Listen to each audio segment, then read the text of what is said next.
Chapter 5. The Consolation of the Invalid.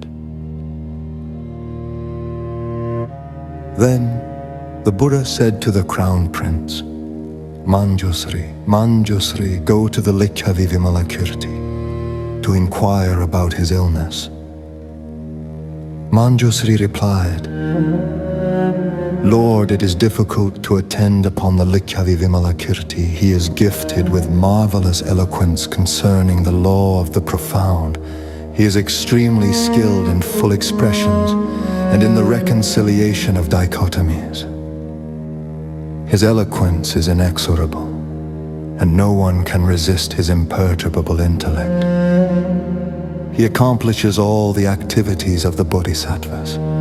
He penetrates all the secret mysteries of the bodhisattvas and the Buddhas. He is skilled in civilizing all the abodes of devils. He plays with the great superknowledge. He is consummate in wisdom and liberative technique. He has attained to the supreme excellence of the indivisible, non-dual sphere of the ultimate realm.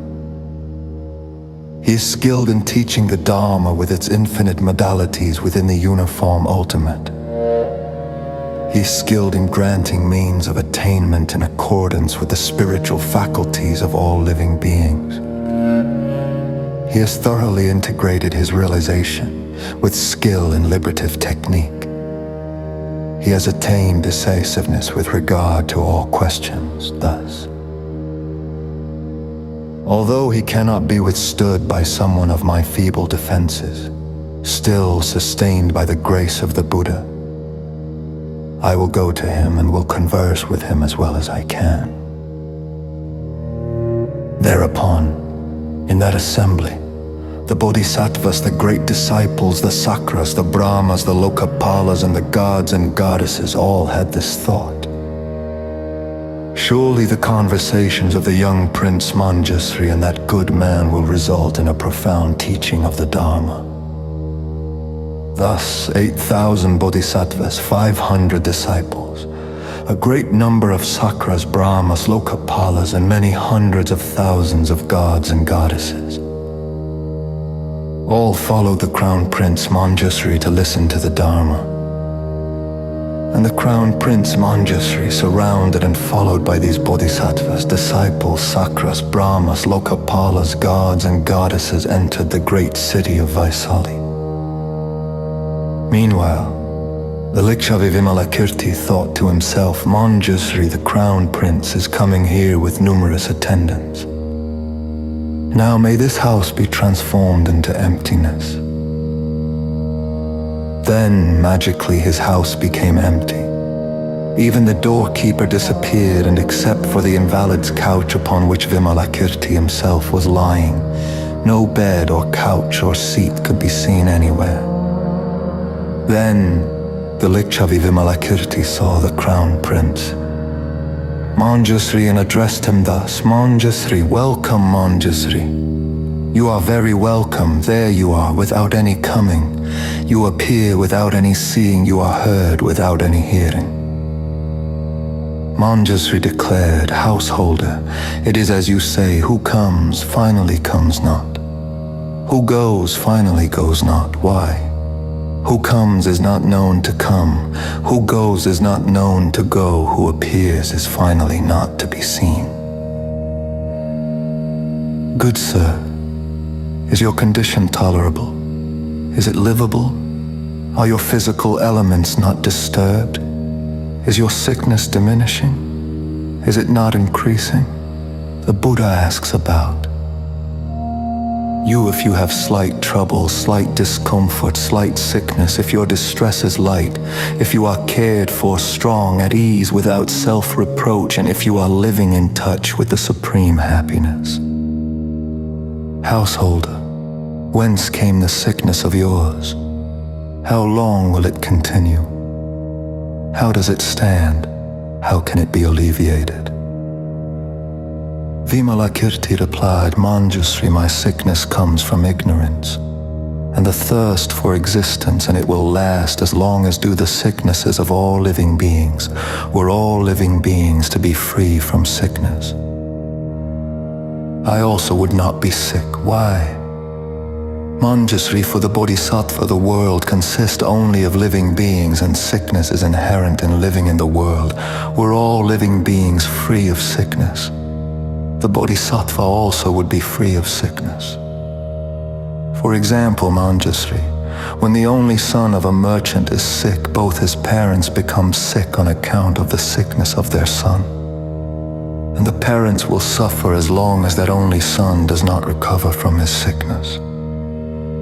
Just so, Manjusri, the bodhisattva loves all living beings as if each were his only child.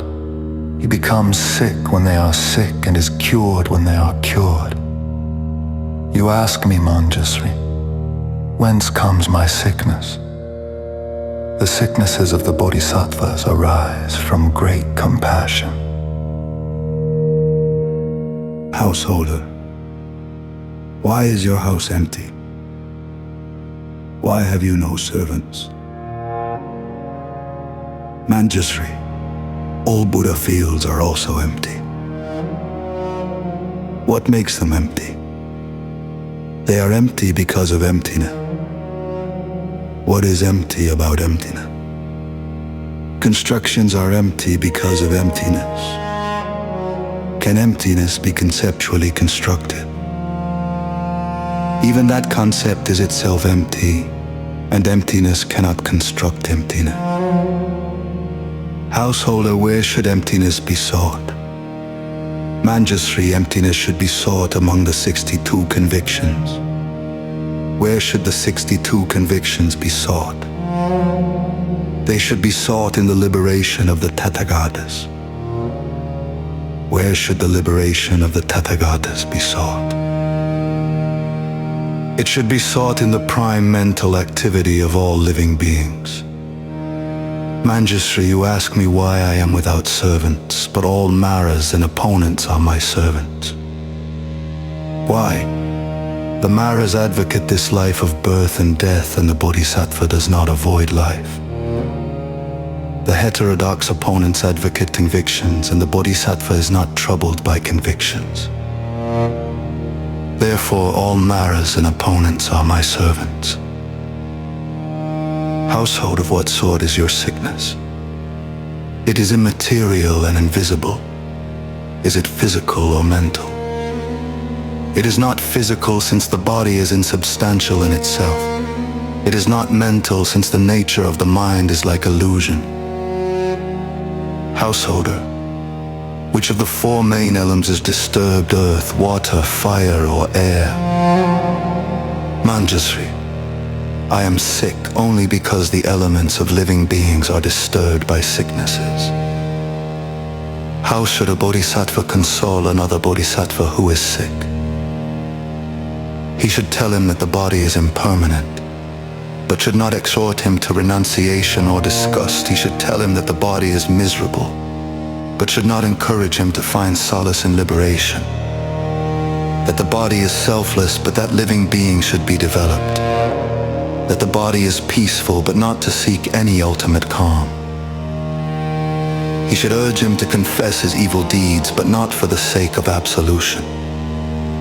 He should encourage his empathy for all living beings on account of his own sickness, his remembrance of suffering experience from beginningless time, and his consciousness of working for the welfare of living beings.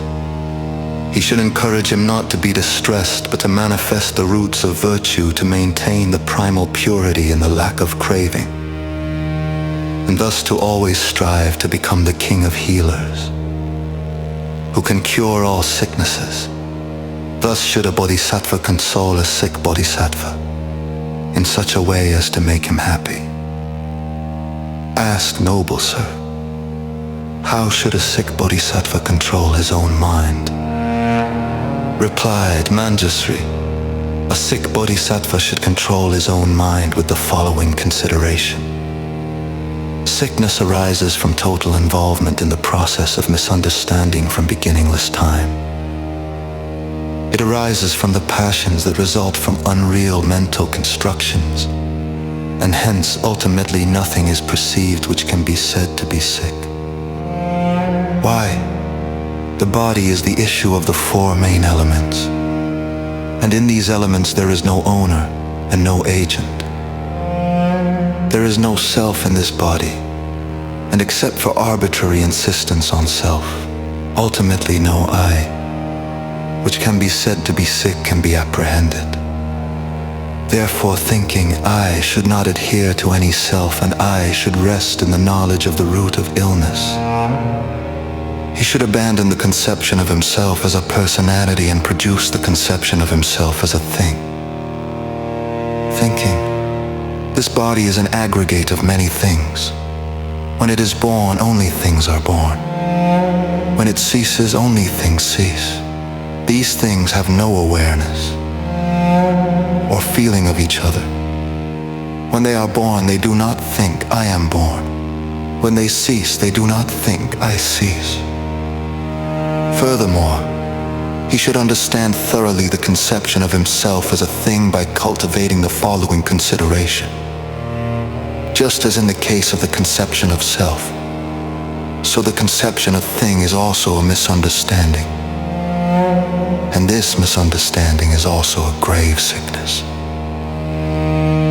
I should free myself from this sickness and should strive to abandon it. What is the elimination of this sickness? It is the elimination of egoism and possessiveness. What is the elimination of egoism and possessiveness? It is the freedom from dualism. What is freedom from dualism? It is the absence of involvement with either the external or the internal. What is absence of involvement with either external or internal? It is non-deviation, non-fluctuation, and non-distraction from equanimity. What is equanimity? It is the equality of everything from self to liberation. Why? Because both self and liberation are void. How can both be void? As verbal designations, they both are void, and neither is established in reality. Therefore, one who sees such equality makes no difference between sickness and voidness. His sickness is itself voidness, and that sickness as voidness is itself void. The sick bodhisattva should recognize that sensation is ultimately non-sensation, but he should not realize the cessation of sensation. Although both pleasure and pain are abandoned when the Buddha qualities are fully accomplished, there is then no sacrifice of the great compassion for all living beings living in the bad migrations. Thus, recognizing in his own suffering the infinite sufferings of these living beings, the bodhisattva correctly contemplates these living beings and resolves to cure all sicknesses. As for these living beings, there is nothing to be applied and there is nothing to be removed. One is only to teach them the Dharma for them to realize the basis from which sicknesses arise. What is this? Basis. It is object perception insofar as apparent objects are perceived. They are the basis of sickness. What things are perceived as objects? The three realms of existence are perceived as objects. What is the thorough understanding of the basic apparent object?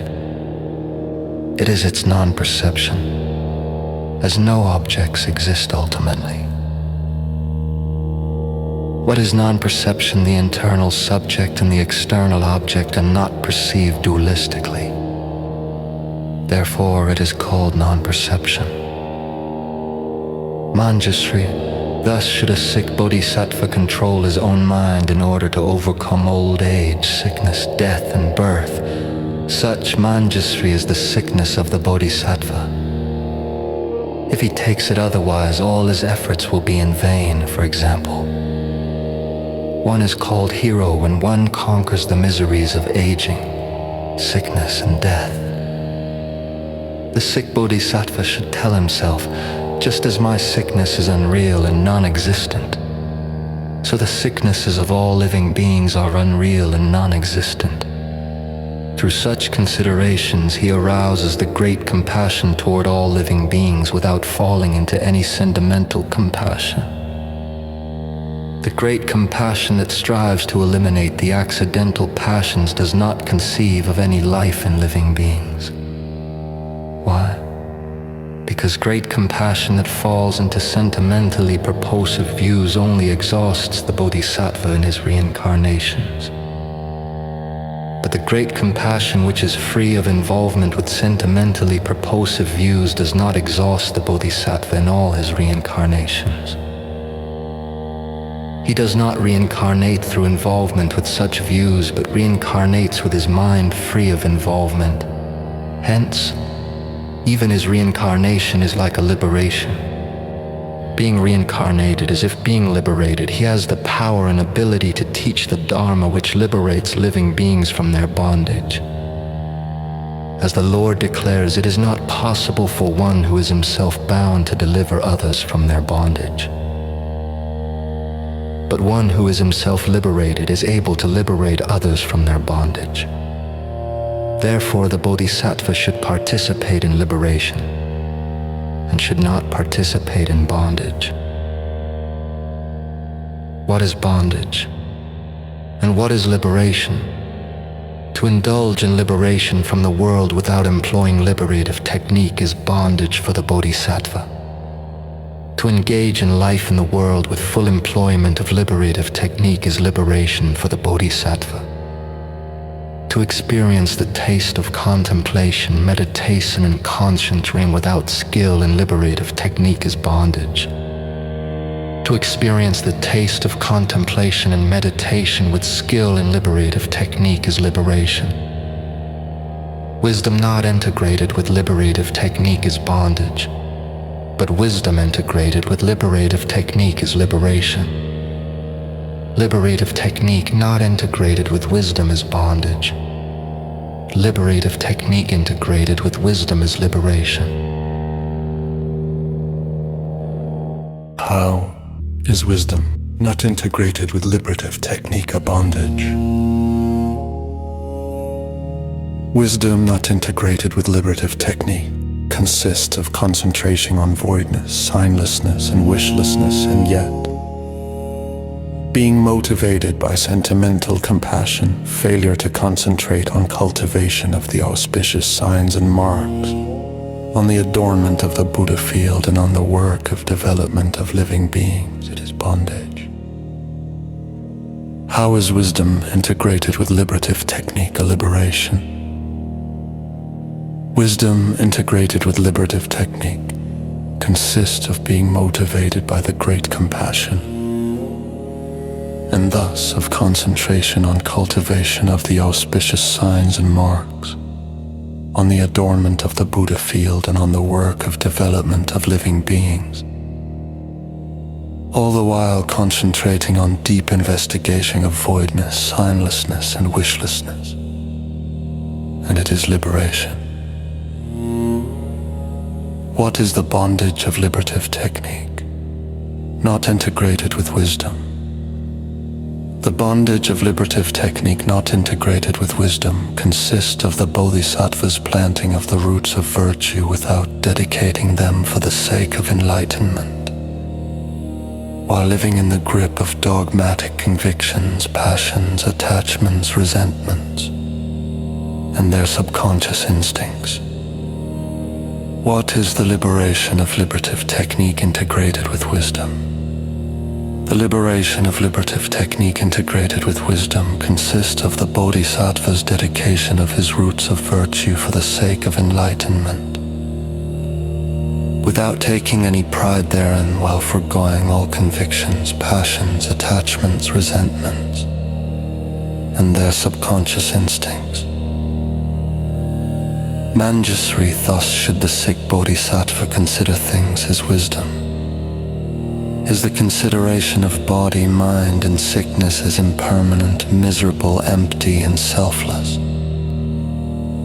His liberative technique consists of not exhausting himself by trying to avoid all physical sickness, and in applying himself to accomplish the benefit of living beings, without interrupting the cycle of reincarnations. Furthermore, his wisdom lies in understanding that the body, mind, and sickness are neither new nor old. Both simultaneously and sequentially, in his liberative technique lies in not seeking cessation of body, mind, or sicknesses. That Manjusri's sick bodhisattva consider things his wisdom is the consideration of body, mind, and sickness as impermanent, miserable, empty, and selfless. His liberative technique consists of not exhausting himself by trying to avoid all physical sickness, and in applying himself to accomplish the benefit of living beings, without interrupting the cycle of reincarnations. Furthermore, his wisdom lies in understanding that the body, mind, and sickness are neither new nor old, both simultaneously and sequentially. And his liberative technique lies in not seeking cessation of body, mind, or sicknesses. That Manjusri is the way a sick bodhisattva should concentrate his mind. He should live neither in control of his mind nor in indulgence of his mind. Why? To live by indulging the mind is proper for fools, and to live in control of the mind is proper for the disciples. Therefore, the bodhisattva should live neither in control nor in indulgence of his mind. Not living in either of the two extremes is the domain of the bodhisattva. Not the domain of the ordinary individual, and not the domain of the saint. Such is the domain of the bodhisattva, the domain of the world, yet not the domain of the passion. Such is the domain of the bodhisattva. Where one understands liberation yet does not enter final and complete liberation, there is the domain of the bodhisattva. Where the four maras manifest, yet where all the works of maras are transcendent, there is the domain of the bodhisattva. Where one seeks the gnosis of omniscience yet does not attain this gnosis at the wrong time, there is the domain of the bodhisattva. Where one knows the four holy truths yet does not realize those truths at the wrong time, there is the domain of the bodhisattva. A domain of introspective insight wherein one does not arrest voluntary reincarnation in the world, such is the domain of the bodhisattva. A domain where one realizes birthlessness yet does not become destined for the ultimate, such is the domain of the bodhisattva. Where one sees relativity without entertaining any convictions, there is the domain of the bodhisattva. Where one associates with all beings yet keeps free of all afflictive instincts, there is the domain of the bodhisattva. A domain of solitude with no place for the exhaustion of body and mind, such is the domain of the bodhisattva. The domain of the triple world, yet indivisible from the ultimate realm, such is the domain of the bodhisattva. The domain of voidness, yet where one cultivates all types of virtues, such is the domain of the bodhisattva. The domain of signlessness, where one keeps in sight the deliverance of all living beings, such is the domain of the bodhisattva. The domain of wishlessness, where one voluntarily manifests lives in the world, such is the domain of the bodhisattva. A domain essentially without undertaking, yet where all the roots of virtue are undertaken without interruption. Such is the domain of the bodhisattva. The domain of the six transcendences, where one attains the transcendence of the thoughts and actions of all living beings. Such is the domain of the bodhisattva. The domain of the six super-knowledge, wherein defilements are not exhausted. Such is the domain of the bodhisattva. The domain of living by the holy Dharma without even perceiving any evil paths. Such is the domain of the bodhisattva. The domain of the four immeasurables where one does not accept rebirth in the heaven of Brahma. Such is the domain of the bodhisattva.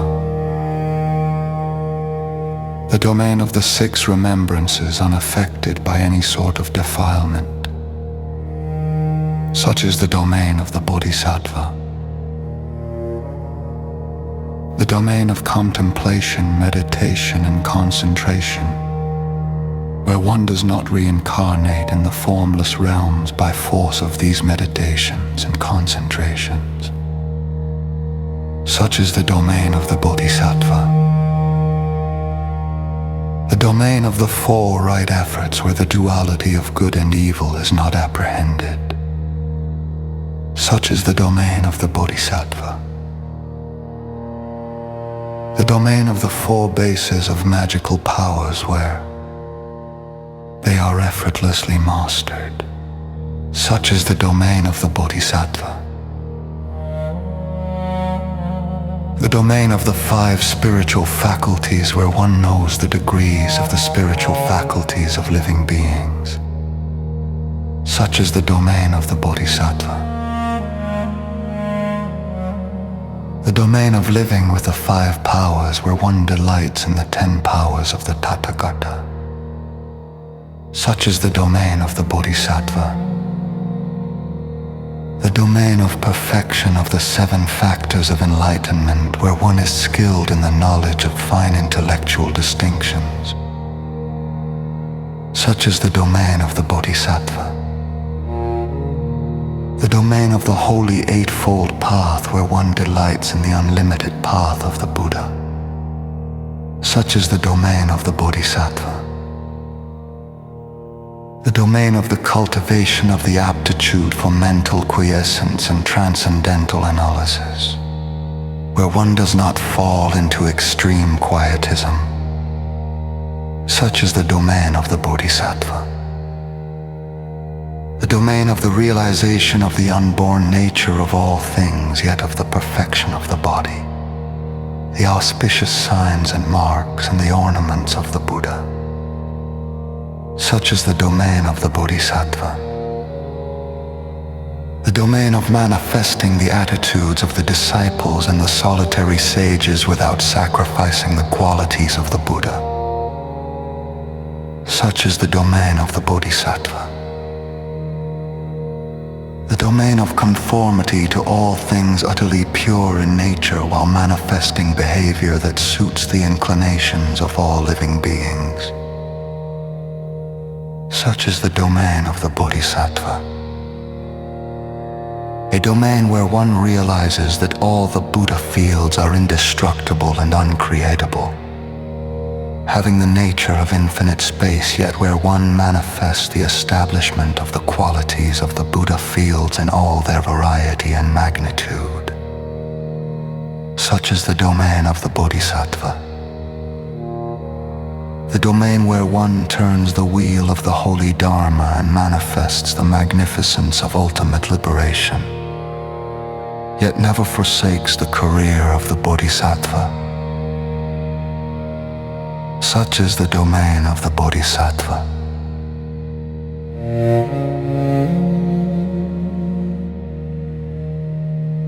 When Vimalakirti had spoken this discourse, 8,000 of the gods in the company of the crown prince, Manjusri conceived the spirit of unexcelled, perfect enlightenment